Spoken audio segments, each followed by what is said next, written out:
We're live on Right. YouTube. Come chat with us, idiots. I don't think you should be insulting people. I don't think you should be people. Doesn't make any sense. It does. Makes. It does. All right. Oh, we're live. We are live. Okay, ready to kick off? I was ready to kick off at 8, which is actually, that's not true at all. That's not true at all. All right, here we go. Ready to go? Yeah, you go. Okay, ladies and gentlemen, boys and girls, all of you podcast listeners around this flat world of ours, hello, and welcome back to another episode of War for Idiots. As always, we are your hosts. My name is Rich the Clod. And I am Mick, the scrolling up on my show notes chump. And we are indeed the idiots that you have been looking for. And today we have the absolute pleasure of doing a movie review of this little Australian gem called Dangr Close, The Battle of Long Tan. I can't tell you, Mick, how excited I am to do a review of this movie. What a great episode. This is going to be a lot of fun. Now, before we start, something I had to tell you, one of our biggest fans is my amazing little mother who's up there in Queensland, and she finally figured out how to watch us on YouTube, which a lot of people have done. Hey, Mom. And she has told me this joke about 30 times in the last week and wants me to mention tonight that instead of calling you Mick and calling me Rich, she wants to call you the Bearded and me the Bald. She's like, you should call your show the Bearded and the Bald. The Beard and the Bald, or the Bold and the Bearded. The Bald and the Bearded. She thinks it's the funniest thing ever. Actually, I like that. It's not too bad. It's not too bad. So well done, Mum. That was very clever. But as well as my mother, we would like to also thank... She's pretty funny. She's a pretty funny lady. You must take after your dad. Very funny, very funny. Now, as well as my mother, we'd like to thank all the other mums, dads, boys and girls, whoever you are out there who continue to keep on supporting us and growing the support. We are overwhelmed and humbled by how much attention and love and discussion and debate and analysis that we're getting. But we can always do more. So what you need to do, dear listeners, is please, if you enjoy this podcast, continue to tell your friends, share some of our stuff on social, get more people listening, but most importantly, get more people part of the discussion, because what we want to do is we want to spread the word. We do not want to spread COVID.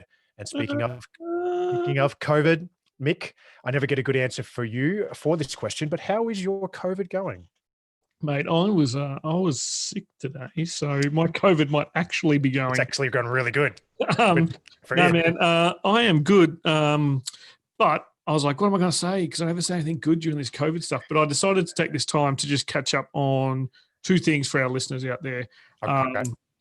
So everyone's watching what's happening in the States. And last week, Rich and I talked about comparing the differences that some of the Western nations are using their militaries in emergency situations like pandemic in the UK and Australia, and also the call-outs that were happening in the US. Now, if you've seen how the week's gone in the US, I think you'll agree, Rich and I are not the people whose hot take you want. We are nowhere near experts in this. So we're not actually going to do that this season. Ladies and gents, we're actually, who I would suggest is jump on Twitter, follow people like Risa Brooks, Jim Golby, Corey Sharkey, Pauline Shanks-Corinne. Find the experts and listen to the experts. And we're by no means experts in that area. And also, naturally, I got myself into a gun control debate with some Americans last night because I'm a fool. An idiot. And people, I'm an idiot. I'm a chump. I don't go back on my views, but it's just not something we need to have an argument about on social media. And for those people who asked if there would be a War for Idiots episode on that, the Second Amendment in the US is not close enough to our theme on the show of war and conflict. It's a civil law related to civil possessions of of firearms. Some might consider military, but they're not. It's not actually a topic about war. So, can see how people want to talk about it. We're also not the guys to talk about it. There are some other podcasts that talk about gun control. So please talk about that. So a bit of a controversial COVID time for me. A little bit of a controversial one, but look, I like how everyone is giving us ideas. We are all for ideas, so throw them up. And some things I think that we have some value to add into. But the things that Mick talked about, we certainly do not at this point in time. We're going to stay well away from it. We're going to observe it. We're going to read. We're going to think deeply about it, and maybe one day in the future, we'll address it, but now is not that time. But no, No, good, definitely not. good public service announcement, Mick, to get us started off. Now, The only one to get this season.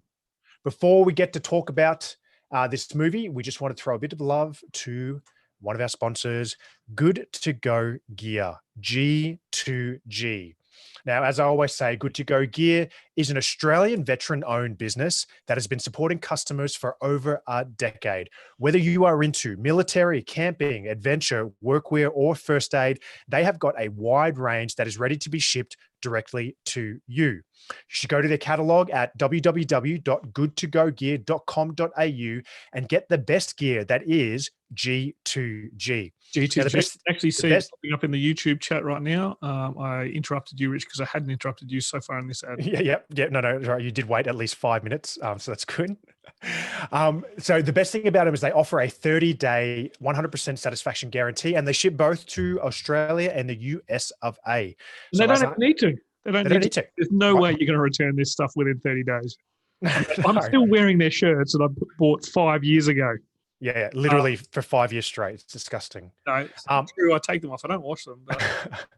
So what are you waiting for? Seriously, what are you waiting for? It's a good song. Don't play it. Please don't play it, Mickey. No, I'm not putting anything on the No more. copyright. So what are you waiting for? Go and check out Good to Go Gear. That's G2G gear that is truly good to go. Now, a couple of things. One, Mick is wearing the long sleeve. I believe it's called the Alpha Gear long sleeve blue T-shirt. I just call it the good shirt. Yeah. Right. It is good to go. I wore that shirt for a 6-kilometer run the other day around the beautiful lake here in Canberra, and it was perfect. I felt like I wasn't wearing I felt like I wasn't wearing something heavy, but it was protecting me from the sun. It was excellent for exercise. I would highly recommend it. And tonight, I'm just going to quickly stand up and display something. Tonight, I'm wearing the Good to Go utility belt. These utility belts, I had one a long time ago, and I lost it. And Good to Go Gear sent me another one, and I love these things. I love bushwalking. When I go bushwalking, especially for long ones, I like to hang things off my belt. I'm a bit strange. I hang a knife and I hang this weird little tomahawk thing. Probably too much information, but anyway, it is. This is when you go for a bushwalk. That's like hiking, ladies and gents. This is not when Richie just goes for a walk into the shop. No. When I go camping and stuff like that, you won't see him walking through your bushes in your front lawn with a tomahawk. I'm not that it's person. legit. It's legit. So look, a Good to Go utility belt is certainly something I would highly recommend, and I wear with all my pets. I love it. So check it out. It is certainly G2G. All right, we're going to talk about this movie, Dangr Close, a movie about Australians' participation in Vietnam. Let's read a couple of quick summaries. Mick, are you able to zoom in and read that summary from IMDb? Been training my eyes, man. The IMDb one, I can. Wait. Radio voice coming up. In August 1966, in a Vietnamese rubber plantation called Long Tan, 108 young and inexperienced Australian and New Zealand soldiers are fighting for their lives against 2,500 North Vietnamese and Viet Cong soldiers. All right. A quick summary from IMDb. And if you look it up on Wikipedia, they say Dangr Close, The Battle of Long Tan is a 2009 Australian war film about the Battle of Long Tan during the Vietnam War. It is directed by Kriv Stenders and stars Travis Fimmel. So to start off with, the Battle of Long Tan itself, the battle, right, before the movie came along, for Australian audiences, it's a pretty important action for us in Australia. The sacrifice, the grittiness of it, the memory of it, and its part in the Vietnam War. It's not a battle that people have not heard of. It is a battle that was pretty important. So a lot of pressure on the makers of this film to really get it right. And for our American listeners, this is, for us, there's many battles like this. There's Gallipoli, there's Kapiong, there's Mariang Sang. There's a lot where we're retreating. That's what you're trying to say. there's the great tactical withdrawal. But it doesn't matter. It doesn't matter. The Rats at Tobruk, it doesn't matter. It's not whether or not you win. It's just whether or not you were there and played the game. It's the words Long Tan within Australia. It is a story about Australians beating the odd, facing an enemy with grit, determination, and the Aussie spirit. And it doesn't matter if we win or lost in the battle. It doesn't matter if it was a retreat. Doesn't matter if it was a strategic sort of blunder. It was lower than that, because I think it sort of represents where Australia's place in the world. And ultimately, it was a defensive action, right? Like when people say winning or losing, people go, they withdraw. What they actually did was, they blunted an assault. No, yeah. Well, that's They defended. It was a patrol forwards. But the thing about posture, right? The thing about these movies, the thing about Australia's role is the movies really represent Australia's role in the world, and this is the reason why we love them. Australia sees itself as part of a bigger world, and we fully acknowledge that we're not a huge part of the world. We are quite a small part of the world, but we always see ourselves as small against the odds. But we're always punching above our weight. And that's what all these stories have in common. It's about Aussies trying to do their best against the odds and not doing terribly. And that's something that we're proud of. So for the makers of this movie, it was really important that they got that story right, because it's these two words, long tan, really important to Australia, especially the military members of Australia, and the memories of, those Vietnam vets that continue to live on today, especially that were involved in this conflict. So the movie tells this story, right? And the movie, well, before we go into the movie, let's talk about some of the context and some of the background, which is what I love about doing these movie reviews. I get to just nerd out really hard with everyone in the movie and the context behind it. So before we talk about it, let's talk about some of the context in which this movie exists. And it all starts with a man called Martin Walsh. Now, Walsh is an Australian actor, and he actually served in the Army Reserves for a period of time. And there's a bit of homage that you can tell. I didn't realize at the time, but at the very start of this movie, you see a commando beret. Well, Martin Walsh, as well as Henry Smith, who we'll talk about later, were commandos and served in one commando regiment. Commando bloody beret on the... Yes, that's right. Well, Henry Smith, was a commando in it. So that's why it was there. And in an interview, he tells about a dream that he had in 2004. So this is 16 years ago. He had this dream. I'll read this out. So Walsh first committed to making the movie Walsh first committed to making the morning he awoke with the searing memory of a dream in which he'd had received an award for his imaginary film and immediately handed it to Major Harry Smith, the man who commanded the troops in the field during Australia's most famous and fiercely fought battle of the Vietnam War. And this is him quoting, "I'm not religious, I'm not spiritual or anything like that," says Walsh, "but it was so vivid and so intense that I just thought, well, if I don't get up off my ass and tell the story, nobody else will." That was 2004. And Walsh had known about long tan since reading a book on it while in the Army Reserves, but his dream was sparked by the imminent publication of a new account by a couple of veterans on the battle in which 18 Australians, most of them just 19 or 20 years old, lost their lives. I thought, this is him quoting again, "Why still has no one told this story?" So that was back in 2004 when he decided that he wanted to tell this story. And in 2006, he co-wrote and co-produced a documentary, which you can find for free on Foxtel, if you have Foxtel here in Australia, called The Battle of Long Tan, which is a really, really good documentary and good account about this battle. And it's narrated by Sam Worthington. So this is a man who produced this movie who has had a very long relationship with the production of this story. And, it sort of personifies the relationship that we have had as Australia with this story as well. And it's quite surprising. Even Harry Smith's continued fight. And I know there's a lot of division over Harry Smith's long time battle, but even last year when I was working in Army headquarters in public affairs, I think it was either last year or maybe a year or two before, Harry Smith was able to get further recognition for his soldiers and some of the awards upgraded. He has been fighting for that since pretty much they came out the back of the M113s. Yeah, absolutely. And we will cover some of that controversy towards the end. So this guy, Martin Walsh, would eventually go on to be the producer of the 2009 production that we're going to talk about, Dangr Close, The Battle of Long Tan. And this movie is not a big movie, mate. This movie had a $25 million budget, which is really not that much at all. Less than a budget. It's slightly less than a budget. But for a war movie, especially where a lot of it is all about the They effects didn't and even all have about the three equipment. t-shirts. No, it is not a very big budget at all, and they shot it in Australia, near the Gold Coast, and we'll cover a little bit about where they I shot was, it I was going to say um, that a little a later on. But lot like the Gold Coast hinterland. yeah, that's exactly right, because it was okay.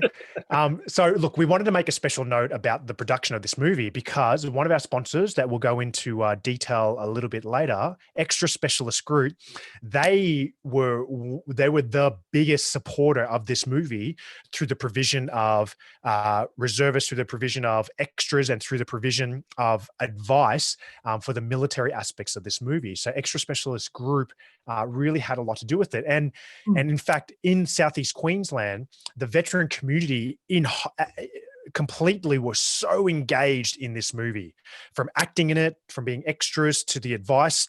The This is one of the shooting. highest densities of veteran community in Australia. That's right. That's Yeah. right. And there was it wasn't lost on anyone that the shooting of Dangr Close was within a 2-hour drive of where the 6th Battalion, the battalion that fought in the Battle of Longtan, was located. So all of these veterans, and in fact, the vehicles used to shoot the movie of Dangr Close was from the 6th Battalion. So it was this really, really great thing for veterans, for current serving members to get a part of this production. So it was huge.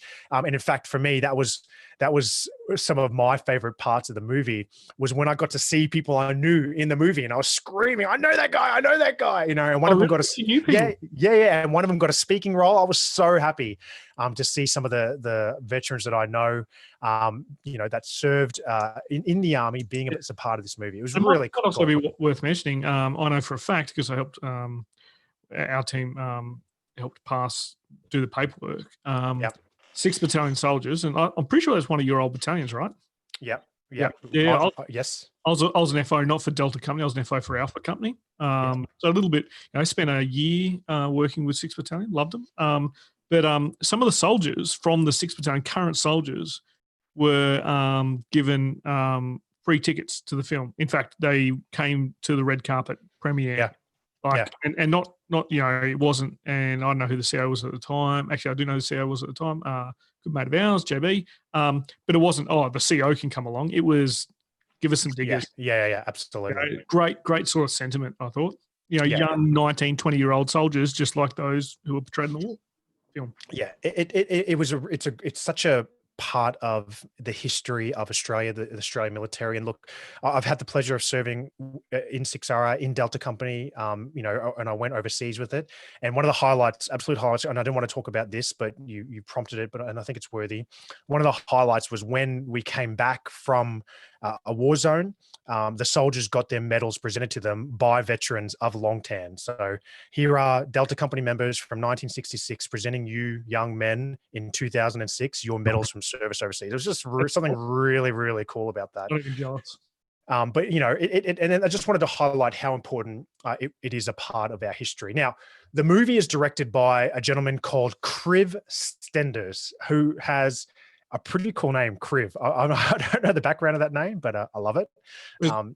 Who's that? Kriv Stenders, Kriv, Kriv Stenders. Now, he is an accomplished Kyle. Kyle's a rubbish name, so he probably changed it. Kriv's a cool name. Have you been to Kriv's crib? It's pretty cool. I have.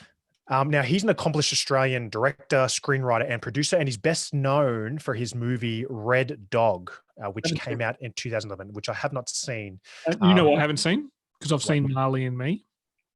Oh, yeah, no, yeah. I don't watch movies with, just in case they die. Yep. No, I'm not into it. If dog's going to die, I'm going to cry. So I don't. But again, if you read about this director, Kriv Stenders' journey with this movie, it is also a journey that's a long time. As a director, he was involved in this project for 9 years, okay, which is a very long time to be involved with the project. I read an interview with Kriv that highlighted that he stumbled across a letter in 1995. Okay, from a producer. So the letter was from 1995. It was from over it, or well, it was just there. It was just out in the street. No. He found it when he was going through stuff in the movie. But it was a letter he came across in 1995 from the producer asking if Russell Crowe was available to shoot the movie back in 1995. So it had been in the books to be made for quite a long time. And he accounts that during the shooting, at one stage, whilst he was driving to the set, he got a call from the accountant and said, "Hey, it's payday for everyone who's shooting the movie tomorrow. I've just checked the account. We've got $20. We're not going to be able to pay everyone." So this is one of those little Aussie battler stories where they weren't sure if they were going to make it, which if you didn't read that, you wouldn't get it from this movie, because I think the movie is I don't want to give away, what we're going to rate it, but I really enjoyed it. And it didn't seem like a low budget movie by any means. So it's amazing that these people could pull off such an amazing feat. And I've got a quote for him. And in an interview, he said, "War movies," he says, "are always a tough sell.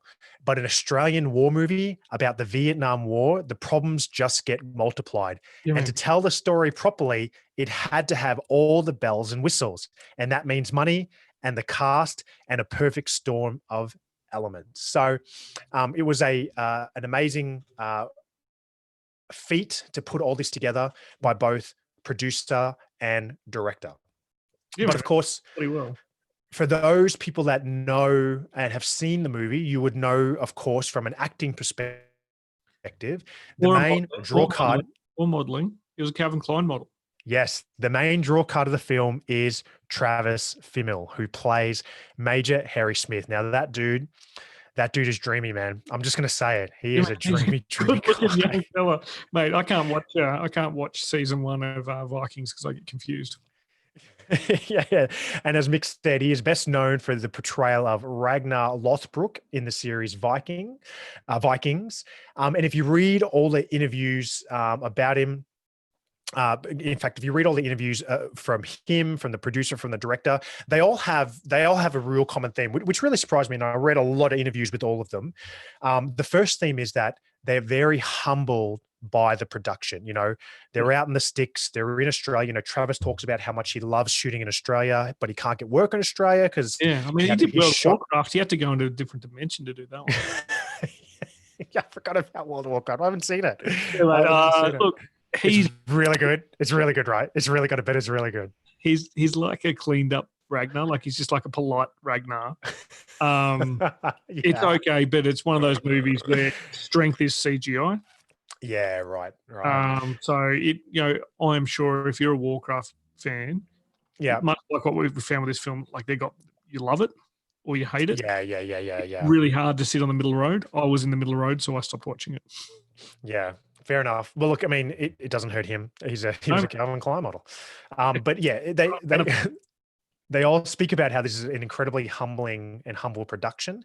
But the most important thing is that they talk about how important this production was, important for so many reasons. And we sort of touched on them from a military memory perspective of how important it was to both director, producer, and also to Travis Fimmel, which he talks about as well. They talk about how amazing it was to work with veterans of the Battle of Long Tan, as well as current serving members of the Army, the Defense Force, and current veterans as well, not just from Vietnam, but from all the conflicts.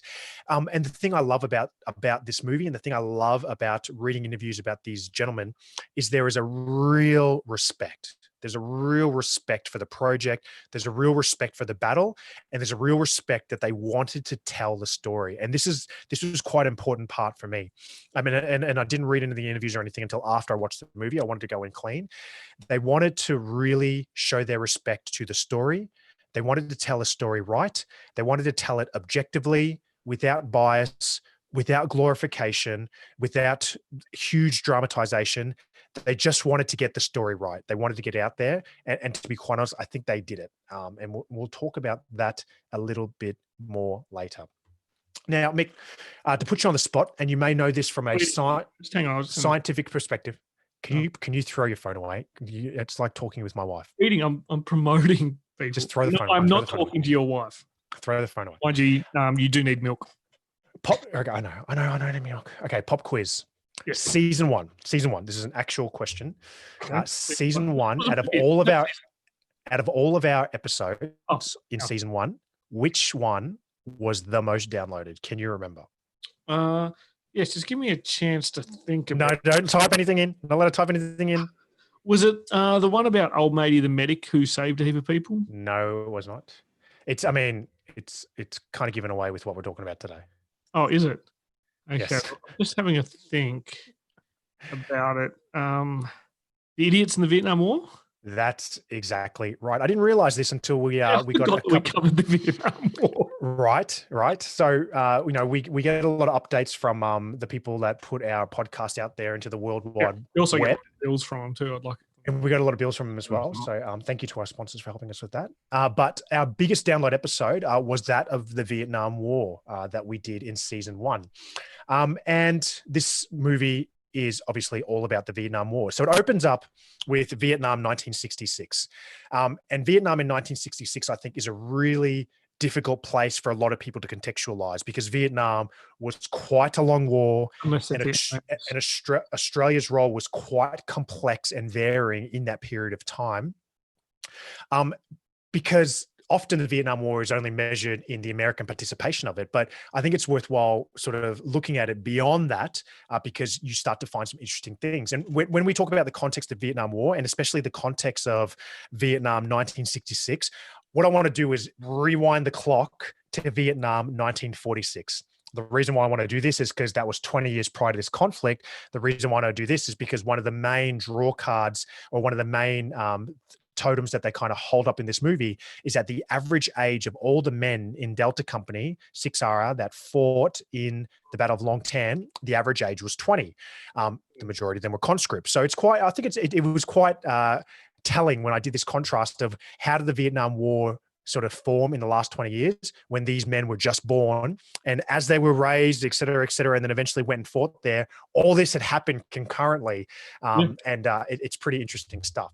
Yeah, I mean, we have people serving in the Middle East and Central Asia, like Iraq and Afghanistan right now, that were born after September 11th.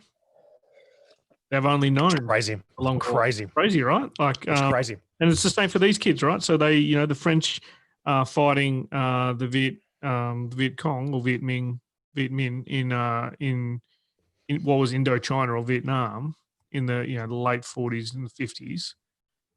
You're right. These guys would have just known. Well, they might not have even known about it, right? Might not have even come because information wasn't as global or as rapidly global, I suppose. So yeah. And surprisingly, we'll go through it now, but the 20 years prior to the Battle of Long Tan, so things happen in this that we still feel the echoes of today, which all history is connected, and we're about to prove that point right now. So let's start with 1946. In 1946, Ho Chi Minh rejects a French proposal granting Vietnam limited self-government, and the Viet Minh begin a guerrilla war against the French. So 20 years ago, Vietnam is occupied by French forces. So the veterans that these men are going to fight against have not only been fighting for a while, but they've been fighting multiple nations over that same ground for a very long time, something worth thinking about. And then in 1949, on a world scale, the Soviet Union explodes its first atom bomb in a remote area in Kazakhstan, marking a tense turning point in the Cold War with the United States. Huge from a world perspective, the victory in Berlin at the end of World War II to finally the Soviet Union becoming an atomic state, and then the pressures of the Cold War commencing. Pretty significant. Atomic state. I just get images of like spaceships and stuff, but that's where we could have been, That's where we could have been. Built bombs instead. Also in 1949, following a civil war, Chinese Communist leader Mao Zedong declares the creation of the People's Republic of China. So some pretty significant things happening around the world right now. In 1950, the People's Republic of China and the Soviet Union formally recognized the Communist Democratic Republic of Vietnam, and both begin to supply economic and military aid to communist resistant fighters within the country. And much like every insurgency that is ever studied by amateurs like us, much like any asymmetric battle or whatever you want to call it out there, you assume it's the superpower versus a bunch of ragtags that are just out there with any sort of farm weapons that they can find. not so much the case. And in this instance, in Vietnam, we have the North Vietnamese supported by the superpowers of China and the Soviet Union. And Pretty significant point. A lot of people forget also that the Vietnam conflict had the NVA, which was a regular army. Exactly. As well. Like, I think pop culture is guilty for that a lot of the time, Exactly. of just making people sort of lose sight of the fact that, in this movie portrays it perfectly, right? You only see 2 Viet Cong, I think, in the entire film. Yeah, exactly. And they're doing casualty withdrawals. No spoilers, but there's spoilers. No spoilers. And the Vietnamese win. There's a spoiler for you. So in 1950, the United States, identifying the Viet Minh as a communist threat, steps up military assistance to France for their operations against the Viet Minh. So that's a very interesting concept there, where the French are actually fighting in Vietnam and the Americans are supporting them. Yeah, because the French owned Vietnam before. I know. And that's why Vietnamese bakeries are amazing, right? Amazing, absolutely. Amazing. Absolutely. So in 1954, in a speech, US President Dwight Eisenhower says the fall of French Indochina to communists would create a, quote, domino effect in Southeast Asia. This so-called domino theory guides US thinking on Vietnam for the next decade. Right? I know. 1959, North Vietnam forces begin to build a supply route through Laos and Cambodia to South Vietnam in an effort. This was our last episode of season 1, because I deleted by accident the final episode of season 1. Oh, really? Yeah. Awesome. Anyway, sorry. I never mean to interrupt or distract you. No, of course not. The Ho Chi Minh Trail, which is what this was talking about, I've heard people quote this as one of the one of many modern military wonders in the 20th century. Was this Ho Chi Minh Trail? The ability for North Vietnam to supply that, it's quite significant. And then speeding on through this, we get to 1964 with the USS Maddox incident, which is USS Maddox is allegedly attacked by a North Vietnamese patrol boat in the Gulf of Tonkin, which eventually sparks America's participation in this war. So in a span of 20 years, the lifetime that a lot of the soldiers in Long Tan served, the world has changed so much. It has grown, it has shrunk, superpowers have grown, different states have grown, and this conflict in Vietnam has not just commenced, it has continued for the 20 years that these young men had grown up through. So by the time that we hit 1966 and these men are fighting and they're conscripts and they're brand new soldiers, they're fighting not just VC that are off the street that have just picked up weapons. They're fighting a hardened state that is supported by an insurgency. It is a very, very significant sort of landscape for them to be facing. And I just found absolutely fascinating going through the sort of major steps of the 20 years prior to 1966 and seeing what these men in Long Tan had to face. How say you, Mick? I say I'm just making a hilarious joke on the YouTube. And that's how you can't say YouTube, you've got to say the YouTube. The YouTube, yeah. Yeah, look, mate, the lead up to the Vietnam War and the way that it was argued, and a lot, domino theory has been criticised quite a lot. But this was one of the most significant and hottest parts of the Cold War. Yeah. And, it's shaped generations' understandings of what's seen as large strategic failure. At the moment, interestingly enough, I'm writing a book chapter that draws upon the US involvement in Vietnam, and I'm attaching it to a science fiction theme. So what we're starting to see here, ladies and gents who haven't seen it, is the US, this is around the time the National Security Council was stood up for the United States. It's around the time they started using like what we would call business analytics for their kill metrics, right? So it wasn't just the battalion commanders, the regimental commanders, brigade commanders, corps and division counting how many people are killed. Like all the numbers had to go all the way to the top, right? And Secretary of Defense, National Security Advisor, all those guys would look at it. And then you also had in the US this crazy idea of the a special military advisor to the president, started by Kennedy and continued by Johnson, and and then the Joint Chiefs of Staff, right? And you had these opposing views, and the chairman of the Joint Chiefs of Staff, and there's a lot of criticism at the moment of that particular position or the person in it, but and their role in it. So it was quite interesting, and it was probably nothing like the Joint Chiefs of Staff meetings we see on Space Force at the moment. But the Australian context was very, very different because the US flipped and became the lead, and everyone's probably heard of the movie We Were Soldiers once. Yep. Fantastic film, great film to see it. Very, very similar sort of tactical situation for the American soldiers in that film than this one. All about trying to extract. This time was a regiment, a cavalry regiment, the 7th Cavalry, I'm pretty sure. But different from Australia, because as soon as US were leading it, that's why Australia really got involved, was because we'd shifted towards the US as our main strategic benefactor. Yeah. And mate, just a fascinating period, and that's why in the US there's so many movies being made, but also because of society's reaction once it started coming on television, and you see the Tet Offensive in 69. I mean, this is all pre that, right? So exactly. I've got people in my extended family on my wife's side who were section commanders in the early 60s in the Australian Army. I think it was a training team, AATV, I think it was. Yeah, mate, just a fascinating sort of conflict, because it shaped so much how we think about it, that everyone talks about, when the Soviets were sucked into Afghanistan, this is the Vietnam for the Soviets. Then when we were all sucked into Vietnam, into Afghanistan, this is your Vietnam. Like it's become this simile for a strategic no-win situation. Mate, just love films about the Vietnam War, but as you know, mate, I very rarely watch war films because I watched so many of them in our undergrad days when we were studying film. Dereliction of Duty, that's exactly what I'm using as part of my, and Josh knows that because we were talking last week. Stop stealing my ideas, Josh. All right, Richie, you better go because I'm getting really angry. I've got to get some angry typing happening here. All right. So before we start talking about this movie, let me just throw a bit of love to our other sponsor for tonight's show. And you already mentioned them before, and that is the Extra Specialist Group. Now, since 2017, the Extra Specialists have been connecting Australian veterans to the entertainment industry.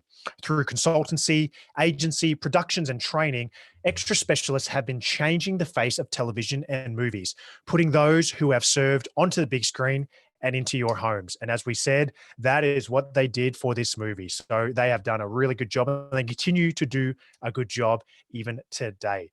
Now, they've worked with Marvel, they've worked with Touchstone, Netflix, Stan, so much more. Extra Specialist is the place to go if you want to get into this industry. Watch this movie. Watch this movie. If you want to be in this movie. If you want to be in this movie right now. That's right. Well, we've already lined up the sequel. So if you have extra specialist skills or you want to learn some, then reach out to the Extra Specialist Group and get started now. Go to their website to get started. That's at www.extraspecialist.com. That's www.extraspecialist.com. Mate, we are going to be the sequel, Dangr Close 2, Smith's Revenge. So look, you've highlighted some really good points. I wanted to talk about... Really? I just... some really good points, and Vietnam is such a interesting and tragic conflict all at the same time. It's a trap, as you talked about. Australia's commitment in there is another worthwhile topic of talking about as well. And I just want to mention dereliction of duty. When I talked about the Gulf of Tonkin and the USS Maddox, this is the commencement of America's full-pledged commitment to Vietnam. I'd highly recommend reading H.R. McMaster's account of that he wrote his doctorate on, dereliction of duty, it's called. He talks about that division between the National Security Council and National Security Advisor. Blows your mind. It blows your mind. Listeners that don't know, H.R. McMaster, who almost came on the Dead Prussian show, but his chief of staff was a numbskull and stuffed up the scheduling. But H.R. McMaster then became the National Security Advisor, the role that he most strongly criticised in that book. And criticized for having as the title says, a dereliction of their duty. They didn't tell leadership what they needed to. They told the leadership what they thought they wanted to hear. They didn't tell them the truth. What they wanted. What they want exactly. Exactly. Mate, it's amazing that he was put in that role. And you know what? The problem with him taking that role, look, I understand why he did it, and he was with particularly troubled administration that's still causing a lot of problems for our US brothers and sisters. But the he was never, after writing that book, the only way that he could have come out of that job without significant criticism was by ending both the wars in the Middle East and Central Asia. Like he had to win Iraq and Afghanistan after riding Yeah. that. You know, like, Well, yeah. I don't want to get into it, but there's many things, many things that went wrong, that led to H.R. McMaster having to leave. But you're right. There was a lot of pressure because said, "Hey, you're the guy that sort of poked the bear and said how this person didn't do it. You are now that person." And the jury's out whether he actually did what he said he was going to do. Difficult circumstances, man. Yeah, absolutely. Absolutely. Okay. So we're going to talk about the movie now. And for all of our listeners out there, this is where we give you the official spoiler alert. We're going to talk about the movie now. What have we been talking about for a long time? I don't know.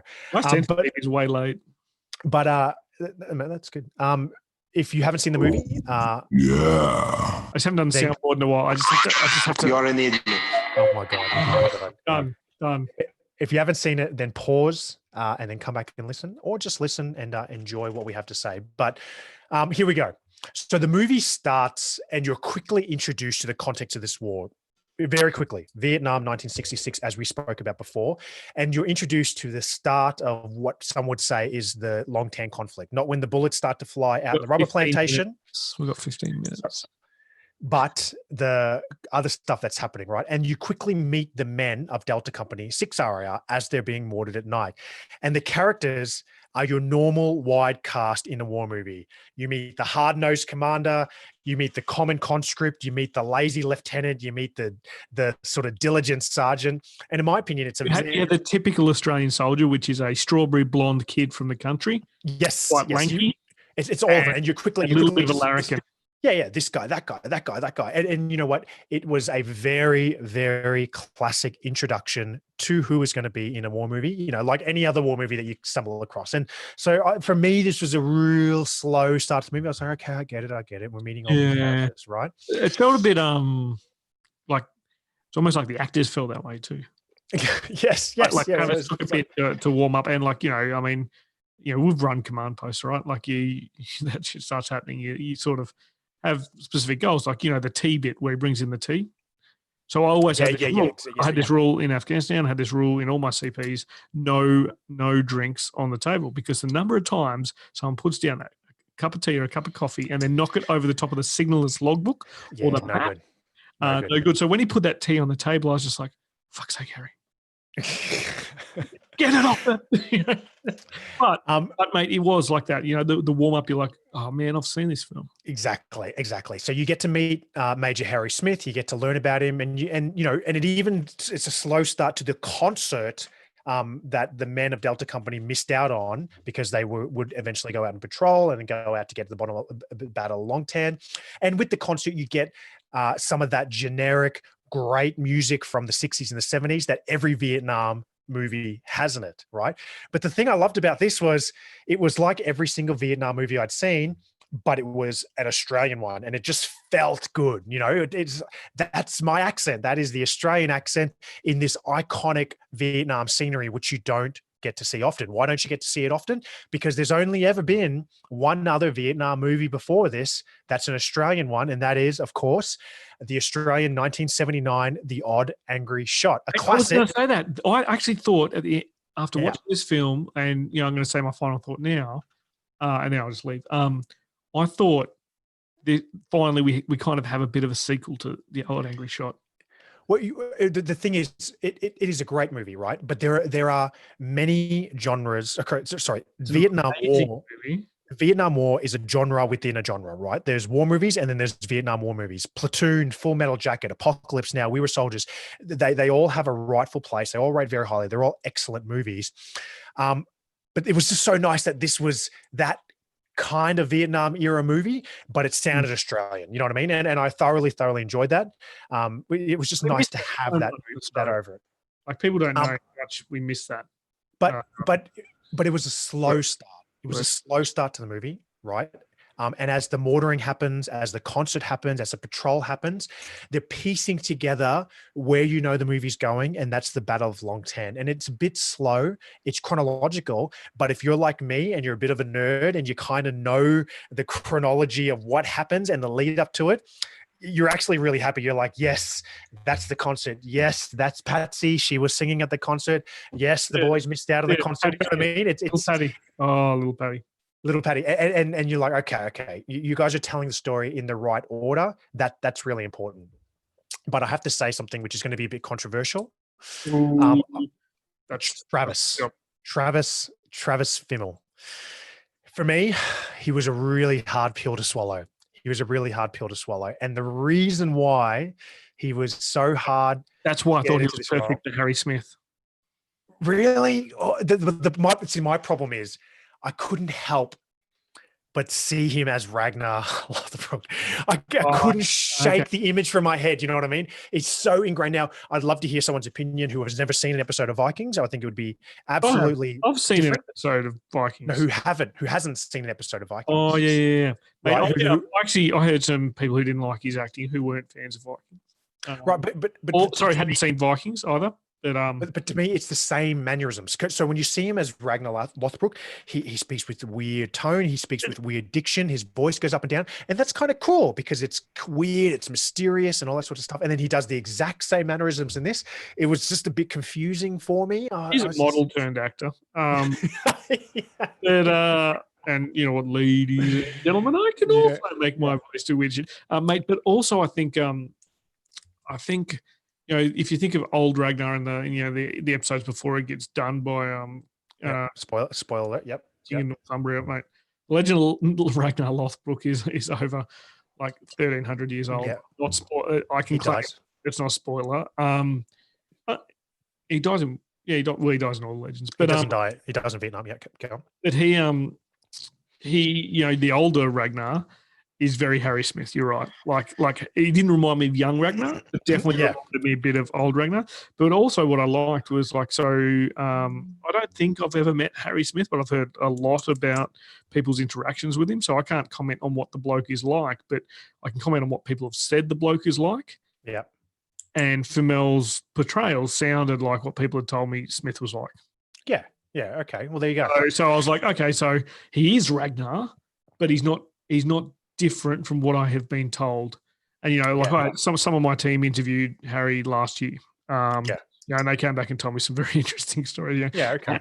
Harry is a hard man. Got it. So he played the hard man, and Ragnar is a hard man. So and look, we should stop talking about hard men. But you get used to it, in my opinion. And by the end of the movie, all those feelings were gone. But when I first saw it, I'm like, okay, here we go. How's he going to do it? And I was like, he's the same dude that he's in. I think he's in Vikings. Do not watch Warcraft. Okay, all right. So as we said, because Harry Smith's in it.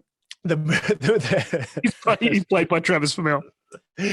As we said, the movie, there's a slow start to the movie, but there is it's all being mortared a slow start to the movie. Well, no, it's slow, man. It's a slow start, and I think because you're building up to what's going to happen, it's the battle. But then they do something brilliant. Okay, Delta Company is out there. They're in the rubber plantation. Everything goes silent. Everyone is facing out. And it's about to start. You know it. There's no doubt in your head. You're like, okay, this is when the Battle of Longtan is officially going to begin. Amazing panning of the camera. There's an extended silence. It probably went for like 10 seconds, right? But it felt like minutes. I was literally holding my breath. I'm like, here we go. I was on the treadmill. I watched it on the treadmill. Because I was so built up and I had so much anticipation. I was like, okay, when it starts, I'm not going to be surprised. But I have to say, you were backed up and what?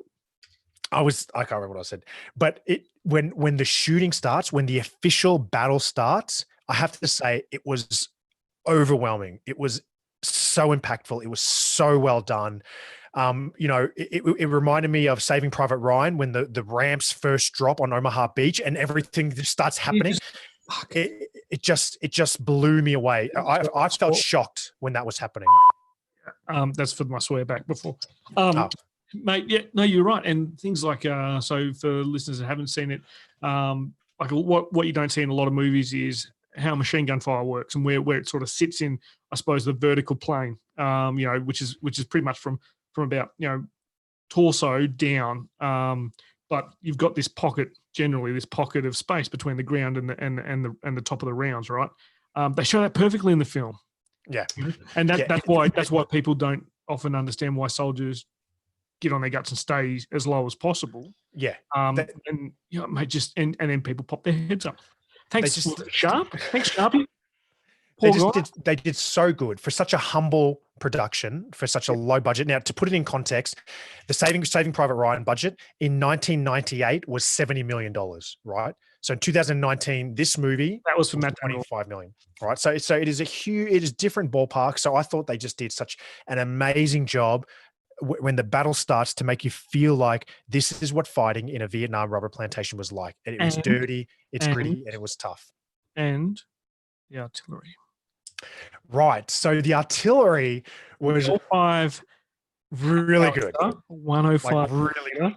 Mate, really when they followed that round. No. Before that. So when they started with we need artillery, and then they tracked the whole, plotting it, radioing it back, going to the CP plotting it, and then you follow the round and full circle back down again.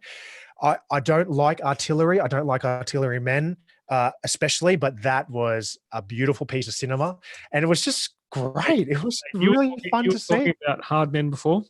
Me watching artillery update, mate. It was, and for those listeners who might have guessed, I'm a gunner. I'm an artillery guy, and what I wanted to call the show was the gunner and the grunt, but Richie said no one likes gunners. Yeah, and I hate alliteration. Yep. But I loved it. What really annoyed me was seeing the tannoy system they use. Yeah. Because when I was that lieutenant, in the headquarters plotting on the map, I used the same system. There you go. And it was about 40 years later. There you go, mate. It was like the artillery stuff. What they do what they did was they showed the chain of information. They showed pretty decent fire discipline, really language of fire control. Mate, just really good. And then the CGI round going through it, I just said so good. Can they just do that for every round for the rest of the show? Yeah, it was so good. They did such a good job. And again, for such a humble production, they captured it so well. They didn't portray the Australian gun battery in there, 103 battery, but the Kiwis did the majority of support. And the Kiwis got a lot of airtime. So the Kiwis got good airtime. And what that did was, I never served in 103 battery, so I don't mind them missing out. But also, it definitely showed like the task force was made up of Australian and New Zealand soldiers. Yeah. Which, for people who understand Australia's military history, that tends to be the norm for us, right? Yeah, absolutely. And that's the thing I liked about this story is that every small sort of detail like that, because you're a bit confused. You're like, okay, I know a bit about the army. Why has that CP got a colonel and a brigadier and a lieutenant and someone from New Zealand in there? You know what I mean? It's because mind his own bloody business. Right. It's because it was the Australian task force. It was this specific task force that, it was because of the history. And this is what I loved about this movie. They just told the story. You know what I mean? They didn't. Now there was a couple of bits that they took a bit of poetic license about, et cetera, but chronologically they just told the story. And little things that happened, like the Air Force pilot of the thing saying, "I'm the captain of my helicopter. I can do what I want, and I'm making a decision." That apparently that happened. Just little bits and pieces like that. I really enjoyed seeing that. And when there was a moment when Long Tan first starts, and in the CP they're explaining what's happening with the 3 platoons, with 10, 11, and 12 platoons. The way they use the pins. The way they use the pins, right? And I was just like, "This is excellent." They are. If my ops captains could have done that for me, a lot of them would have done a lot less extra time on duty. It's so good. But the thing is, you don't see that in normal war movies because they don't think it's important, because I think they're trying to do something else in a normal war movie. This wasn't a movie about a war. This was a movie about a battle. That's right. And that's what that was so important, that scene where it really was. Townsend did that. Now, speaking of Colonel Townsend, John Fellon, who said good day on Twitter, he's just said good day on YouTube because I told him I wasn't going to answer him on Twitter. You've got to come on the show if you want to hear about the show, guys. And here he is. So I'll talk about the officers because I said to Richie, I'll take the hit on this one. And I know a lot of people who don't like the movie say there's historical inaccuracies. Sure, there's always going to be, right? And also there's I was told by someone who actually wasn't even in military. They got to see it at the premiere and they came back and they were a senior public servant. They said, it has too much of a crack at officers. Well, I actually think they portray officers fairly evenly. You have some great officers. You have some officers you don't like, and then by the end of it, you're liking them. And then you have some officers that, quite honestly, I don't know any of the gentlemen who were there, so I can't make a character assessment on my own on what they were really like. Yep. But you could argue that some of them were character assassinated, or that actually might be how they were. So General Townsend wasn't portrayed in a favourable light. Colonel Townsend. Colonel Townsend, and neither was Brigadier Jackson, right? Neither of those gents were portrayed in a particularly favourable light.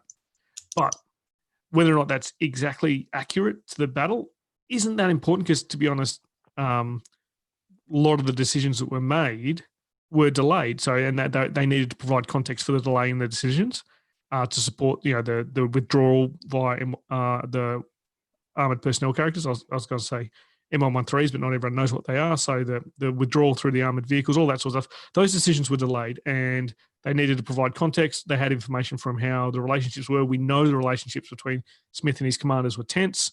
If you're going to make Smith the hero, because he starts off as a bit of an anti-hero, but if you're going to make Smith the hero, he needs to have conflict with someone else. Yeah, those two people had to be Townsend and Jackson. So I'm not sure how deep the rivalry or the tension was between them in real life, but for the film, it needed that. Yeah, and to answer John's question, what do I think about the portrayal of Townsend? As Mick's saying, I don't think it was true. You know what I mean? Like, I don't think the portrayal of Harry Smith was true. You know what I mean? But Harry made some comments about it as well, about how the portrayals were. Yeah, he's like, I didn't carry a pistol. There was never a depression.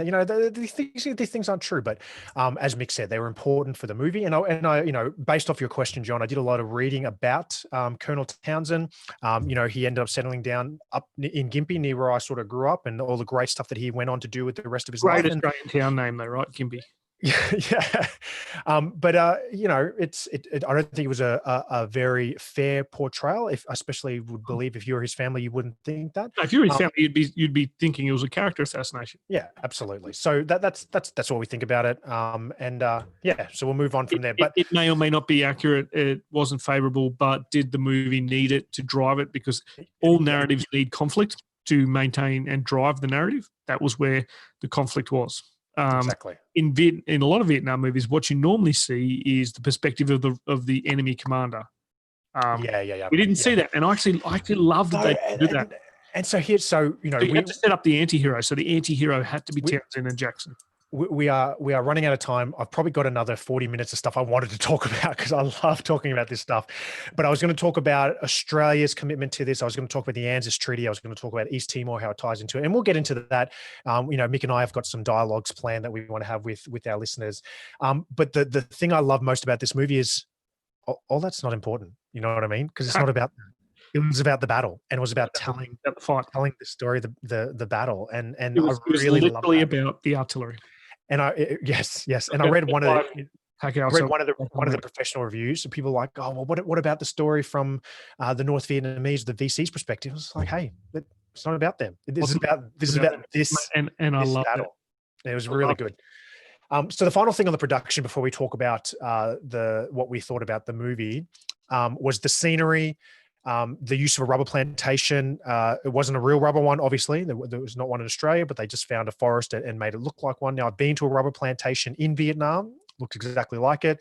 Fascinating how they cut the grooves and watch the rubber go down, collect in the bowl. Yeah. It was well done. And the rain. So the rain, it didn't seem significant, but then I thought the only other, and you'll have to correct me if I'm wrong, the only other Vietnam movie mention of the monsoonal rains that you hear so much about but isn't portrayed that often was in Forrest Gump. Remember in Forrest Gump he goes, and then it started raining, and then it just never stopped. And that crazy monsoon was really well replicated in this. It was almost too fake, but I think they did it on purpose, because apparently that's what the monsoons are like. You know what I mean? Kind of like that in some of the places in Australia, right? Yeah. It just snaps on and snaps off, but it just added to it. And I just felt that when you add in, give the odd angry shot.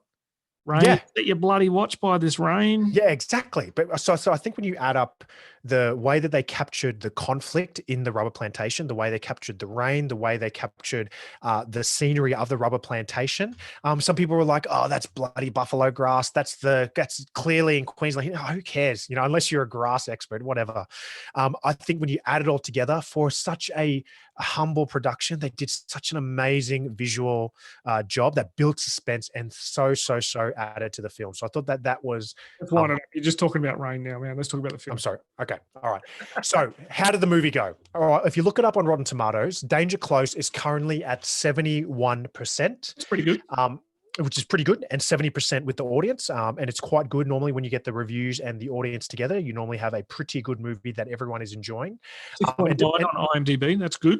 And to put it into context, Saving Private Ryan is 93%, 1917 is 89%, and Black Hawk Down is 76%. Now, it's dealing with some pretty iconic American movies there, which is always going to be hard to compare against.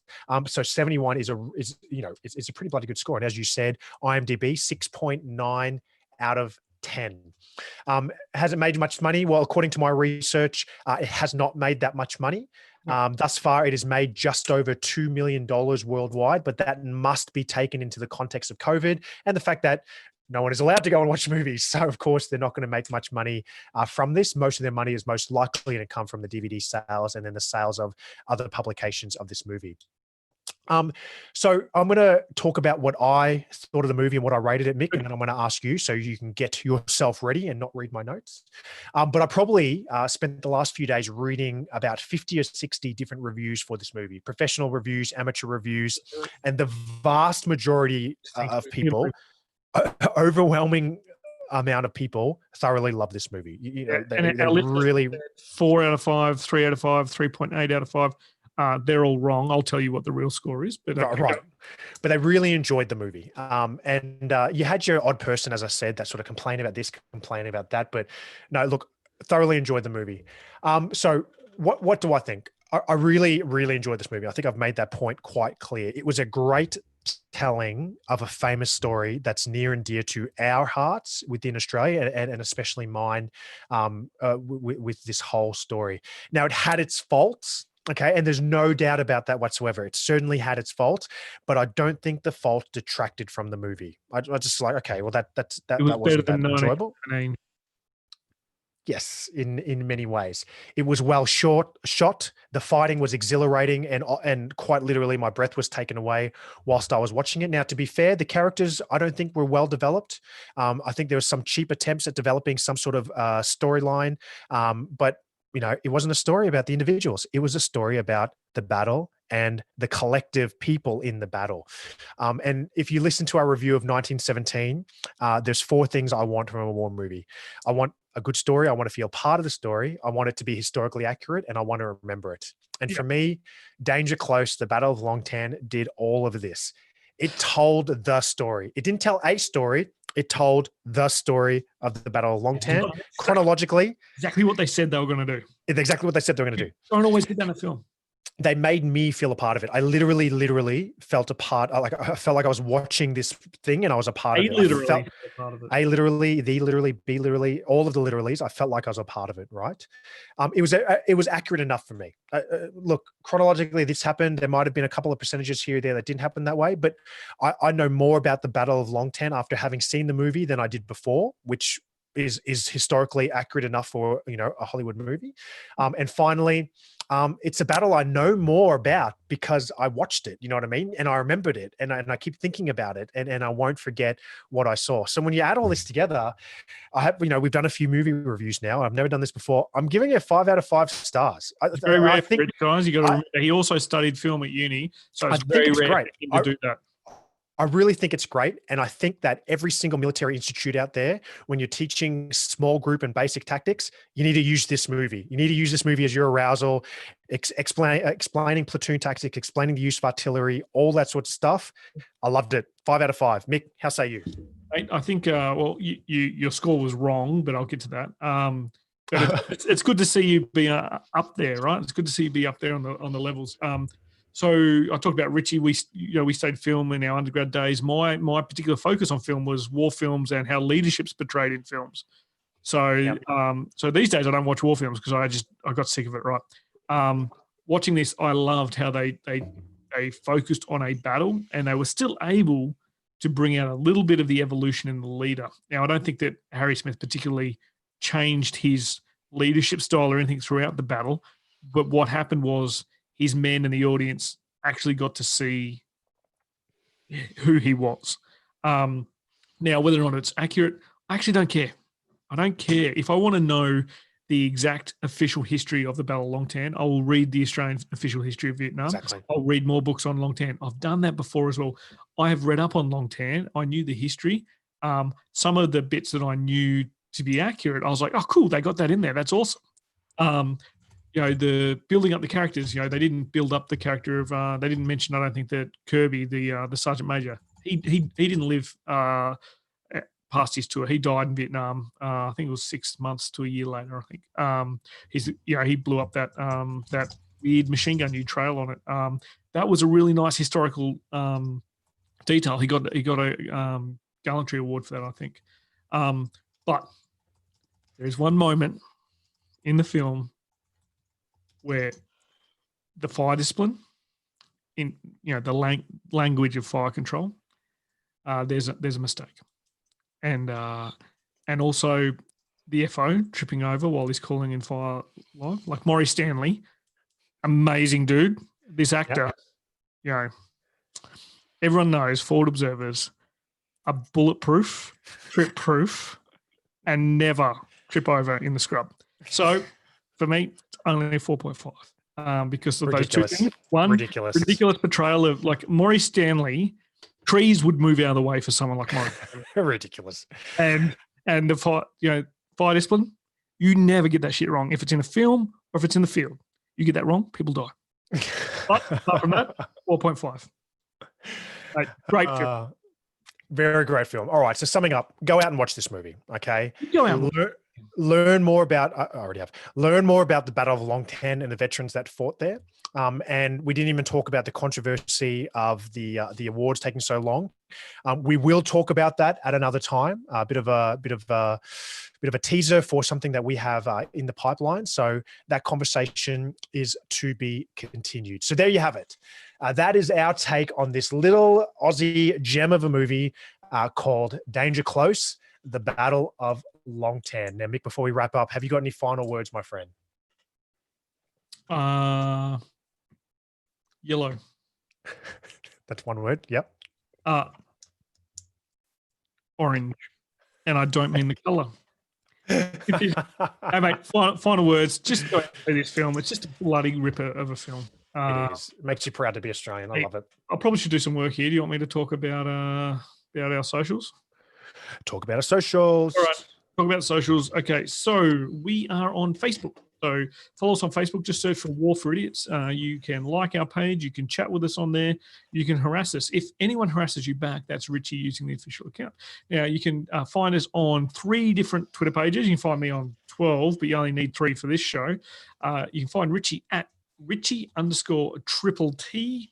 That's because his last name has more syllables than all of my name. And you can find me at Mick_Cook. I think I've got 2 syllables, Mick Cook. Great name.